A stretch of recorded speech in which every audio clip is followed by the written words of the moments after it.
What a game have we just witnessed there. A super match. Arsenal against Liverpool. Arsenal were 2-0 up and they somewhat bottled it and only got a point, drew 2-2. And just as the title says, it is now fully in City's hands. They've got one game in hand against the Gunners and they still have to play them at the Etihad. Arsenal have got a very tough run of fixtures. Man City haven't. And their Man City's game in hand is against West Ham, which they'll get 3 points out of. The gap is now 6 points, although if they beat West Ham, which they will, that will go to 3 points. And then all City need to do, with their goal difference, is beat the Gunners at the Etihad. And it's looking quite likely. Although we're going to talk about that game, because that game was a superb one to watch, especially the last sort of 10 minutes or so. Very end-to-end. Arsenal could have gone and won it, but they didn't in the end. So could have Liverpool. There was two different things. Konate should have scored at the end, but Ramsdale kept them in it and made some brilliant saves. Holding was back in the squad. I didn't know really why. He actually had an alright game. Made some good headed clearances, but then also gave the ball away quite a lot. So yeah, Thiago came on. Not seen him in a while as well. Firmino though, absolutely changed the game. Salah missed a penalty. There was everything you could imagine. Salah's penalty, I think now 3 missed, 3 scored. Almost the same as the Bournemouth one, but a bit lower. But yeah, so I still do think it's in City's hands. I think it's more of a good point for Liverpool than it is for Arsenal, because they could have gone 8 points clear. And I maybe still would have maybe thought it's in City's hands. But yeah, I've changed my mind. I do think City will win the league now, because Arsenal, they looked very, very good in the first half.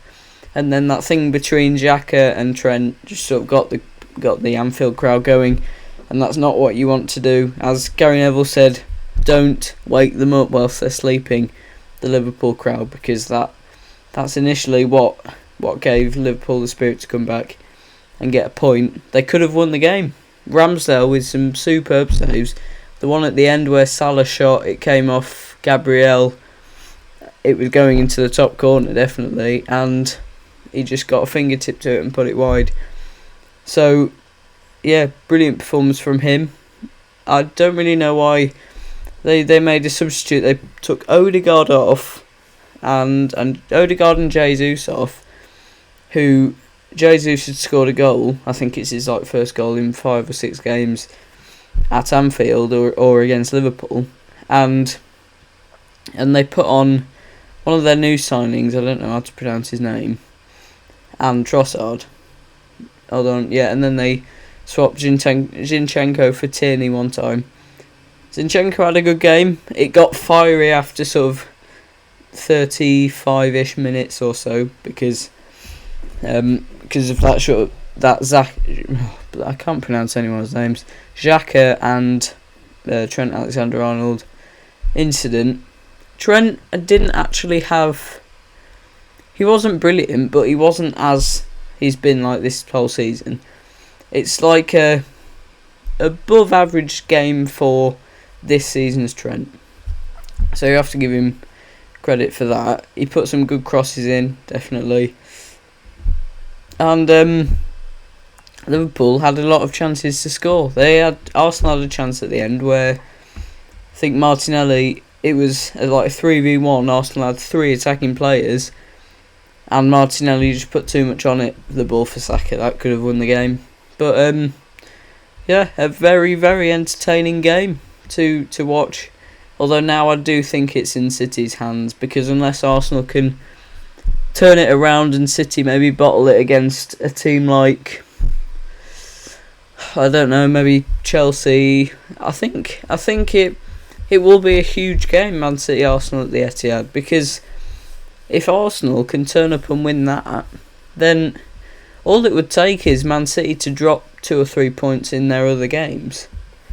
Although that's a huge ask to beat Man City at the Etihad because their home form is brilliant. The form in general is brilliant. It doesn't really matter whether it's home or away. They'll still get a result. They do have the Champions League and the FA Cup to worry about though, Man City. But I still think with their experience of doing that all the time, they'll be able to really. I mean, Liverpool. It's a good result for Liverpool, that actually, especially coming back from 2-0 down. Whether they can get top, I wouldn't say top 4, maybe Europa League, I don't know.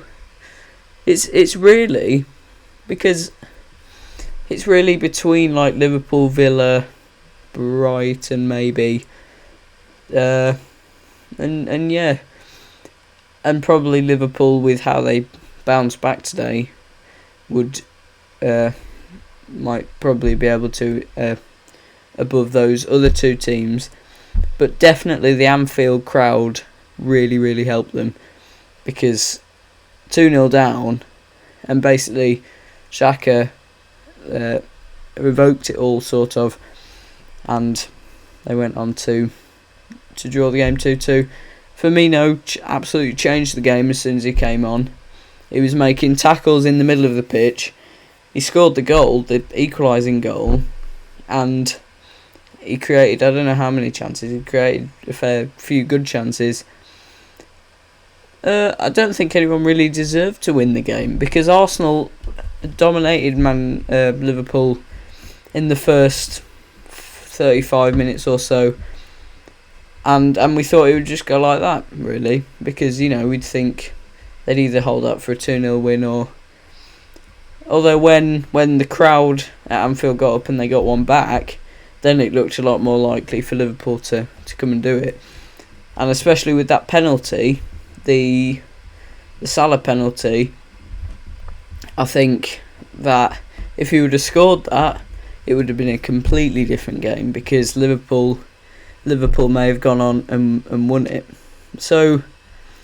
Yep, I do think it's in Manchester City's hands. Get into the comments what you think, and whether you think it's now in City's hands and if they'll win the title, or if Arsenal can keep up this brilliant season without any interruptions, just the Premier League, and go and win it. So tell us in the comments. Cheers for watching. Goodbye.